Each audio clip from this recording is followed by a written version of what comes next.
Audrey Pulvar, nous vous recevons à la Galerne pour la parution de Libres et Insoumis, portrait d'hommes singuliers, après la parution l'an dernier de Libres comme elle, qui était donc bien sûr des portraits de femmes singulières.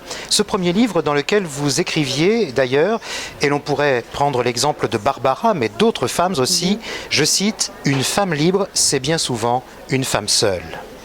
Oui, une femme libre, c'est bien souvent une femme seule, parce que de toute façon, la construction de soi-même en défendant la liberté d'être soi, et non ce que la société, la famille, l'éducation, les circonstances voudraient que l'on soit, c'est forcément une construction en opposition. C'est forcément une construction en adversité, qui remet en cause le réel, qui l'interroge en permanence. Et c'est forcément faire un pas de côté, voire un grand écart, par rapport à une route qui serait tracée pour vous. C'est un chemin solitaire la plupart du temps, qui est fait dans l'incompréhension des autres, puisque finalement, beaucoup se demandent, mais pourquoi ne vous contentez-vous pas de ce qui était prévu pour vous? Pourquoi aller chercher encore autre chose de différent, de peut-être plus grand, de plus dangereux, de plus douloureux, mais forcément solitaire. Ce qui me frappe, c'est que j'étais pas très étonnée en écrivant ces portraits de femmes singulières de trouver des femmes seules, puisque bon, je connaissais beaucoup leur œuvre et c'était ce aussi en quoi elles étaient, où j'étais entrée en résonance avec elles, ou elles étaient entrées en résonance avec moi. Mais j'ai été plus surprise quand j'ai fait mes portraits d'hommes singuliers, qui sont aussi des hommes qui, comme ces femmes, m'ont construite, m'ont aidé à élaborer mon architecturation, mon architecture du monde et de la relation à l'autre. Mais autant pour les femmes, on s'attend effectivement à ce que ce soit un combat solitaire, puisque les femmes sont beaucoup plus assignées que les hommes. Autant j'étais surprise de voir à quel point tous ces hommes étaient profondément seuls, et que la solitude était aussi un lien entre eux. Alors, des hommes et des femmes souvent seuls, mais comme les femmes singulières, ces hommes-là, dans Libres et Insoumis, sont aussi souvent des écorchés vifs, au parcours difficile, à l'enfance présente, voire omniprésente, et souvent fracturée. Oui, ce sont rarement des parcours planes, monotones.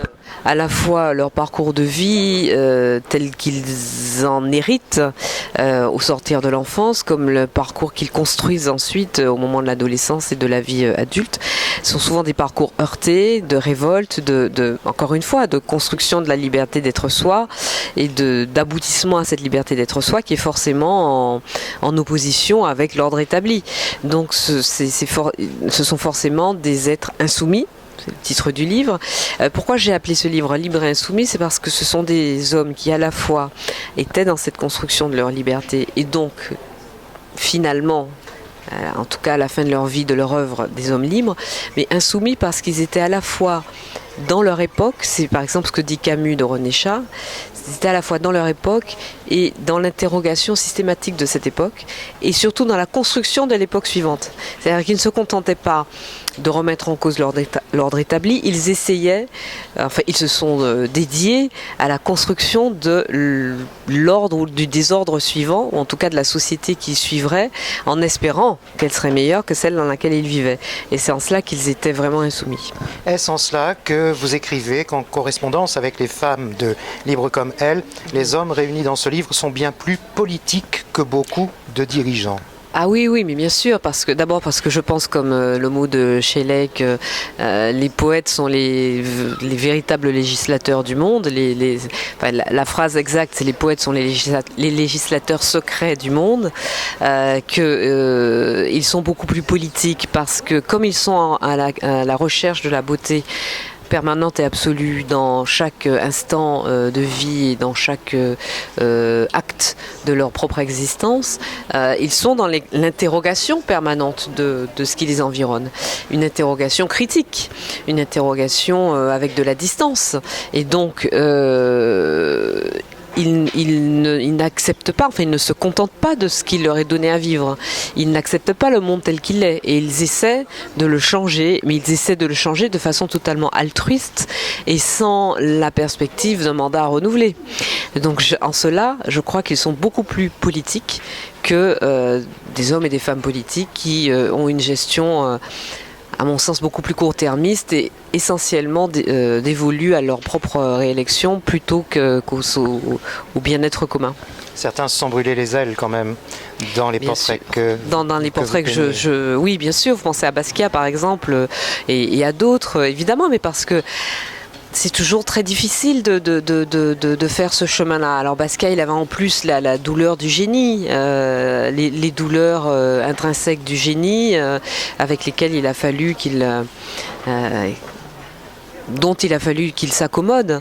Mais je pense à quelqu'un comme Baldwin, par exemple, James Baldwin, qui a souffert toute sa vie de la solitude, d'interrogation, de la souffrance qu'il ressentait par rapport à la violence qui était faite aux siens, entre guillemets, c'est-à-dire les Africains américains, mais à travers la violence qui était faite aux siens, c'était une violence faite à l'être humain et qu'il ne supportait pas. Et en même temps, Baldwin a cette très belle phrase, il dit « Je me demande finalement si la première mission d'un artiste, ce n'est pas de rechercher ce que l'homme normal fuit à toutes jambes, c'est-à-dire la solitude. » Donc il est bien conscient que comme Balzac qui raconte qu'il s'enferme pendant 1 an et qu'il se reclue pendant 1 an pour écrire, il y a cette nécessité de se mettre à part le monde dans une forme de souffrance qui n'est pas masochiste, mais qui est réaliste, pour pouvoir mieux l'interroger, ce monde. Audrey Pulvar, parlons un peu de journalisme très rapidement. Dans ce métier, la place des femmes reste-t-elle à conquérir ? Elle reste à conquérir dans les postes à responsabilité. Les femmes sont très présentes sur les antennes, on les voit beaucoup à la télévision, on les entend un peu à la radio, on les voit beaucoup moins, y compris à la télévision et à la radio, dans les rôles les plus moteurs, les plus leaders, y compris quand elles présentent des grandes éditions, etc. C'est souvent, quand il y a une grande émission politique à présenter, quand il y a un grand format sérieux à mettre en place sur une heure de grande écoute, on préfère s'adresser à un homme. C'est moins le cas aujourd'hui qu'il y a 15 ans, qu'il y a 20 ans, qu'il y a 30 ans, mais c'est encore beaucoup le cas. En radio, c'est pareil. Hein. Citez-moi une grande matinale, à part sur France Info, à un moment, je me demande si c'est encore le cas, parce qu'il y a eu du changement, mais je crois que c'est encore le cas. Mais à part sur France Info, citez-moi une grande matinale de grande radio populaire et grand public qui soit dirigée par une femme, il n'y en a pas énormément. Mais les choses évoluent. Par exemple, la direction générale de France Inter a été confiée à Laurence Bloch. On a eu à iTélé pendant un certain temps un duo de femmes, Cécilia Aragno et Céline Pigalle, qui dirigeaient la société. Donc les choses évoluent, mais il reste du chemin à parcourir. Pour terminer cet entretien, si vous aviez un livre qu'il fallait retenir et que l'on pourrait conseiller à ceux qui nous écoutent, il y en a mille. Enfin, c'est impossible. Alors, je dirais que celui qui ne me quitte quasiment jamais, jour et nuit, c'est Recherche de la base et du sommet de René Char, qui est pour moi une Bible. Et puis après, je pense à des tas de livres. Alors peut-être 100 ans de solitude de Garcia Marquez. Mais ça peut être Le Monde selon Garbe de John Irving, ça peut être La fête au bouc de Vargas Llosa ou La tante Julia Escribuya, ça peut être 1000 autres livres, Retour à Veracruz ou d'Alva de Jim Harrison, enfin il y en a plein.